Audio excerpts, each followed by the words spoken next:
বিভিন্ন যে সরকারি প্রকল্প চলছে, এই সরকারি প্রকল্পগুলো কোনো মমতা ব্যানার্জির দয়ার দান নয়। এমন নয় যে এই যাবতীয় প্রকল্প ওনার তৈরি করা।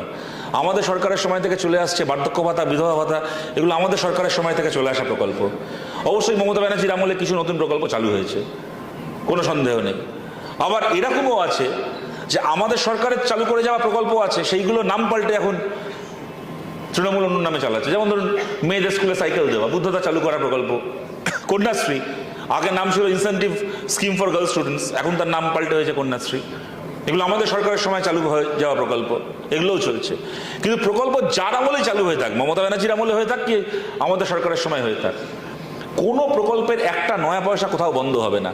তৃণমূল কংগ্রেসের এটা একটা জোরের জায়গা, আর জায়গায় জায়গায় গিয়ে বাড়ি বাড়ি গিয়ে এইটাই প্রচার করে। আমার থেকে আপনাদের অভিজ্ঞতা বেশি, আপনারা জানেন যে এগুলো চলছে, দিদি দিচ্ছে, এগুলো আমরা হেরে গেলে এগুলো বন্ধ হয়ে যাবে। আর দেখবেন এটা কাউকে দোষ দেওয়া যায় না এর জন্য। আমাদের একটা কথাই আছে যে আমাদের মানে সুস্থ শরীরকে কেউ ব্যস্ত করতে চাই না। একটা বড় অংশের মানুষের এটা মাথায় কাজ করে যে যাই হোক না কেন সবই ঠিক আছে, এগুলো সরকারের টাকা, সরকারি প্রকল্প, এ দিচ্ছে মানে এই নয় যে ও এলে বন্ধ হয়ে যাবে, সবই ঠিক আছে। তো পাচ্ছি তো একটা সিস্টেম, মাস গেলে এই টাকাটা চলে আসছে অ্যাকাউন্টে। যদি যদি বাবা বলা যায় না এই এ জিততে গিয়ে ও হারতে গিয়ে এই করতে গিয়ে সেই করতে গিয়ে যদি না পাই, যদি বন্ধ হয়ে যায় তখন কি হবে, কি অসুবিধা হবে না হবে কেউ বলতে পারে না।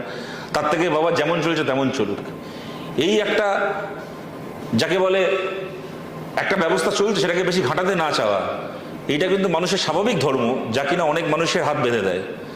তিনি চেয়েও তিনি জানেন যে এদেরকে এবার হারালেই ভালো হয়, কিন্তু তার মধ্যে একটা কিন্তু কিন্তু ভাব কাজ করে। সেখানে আরো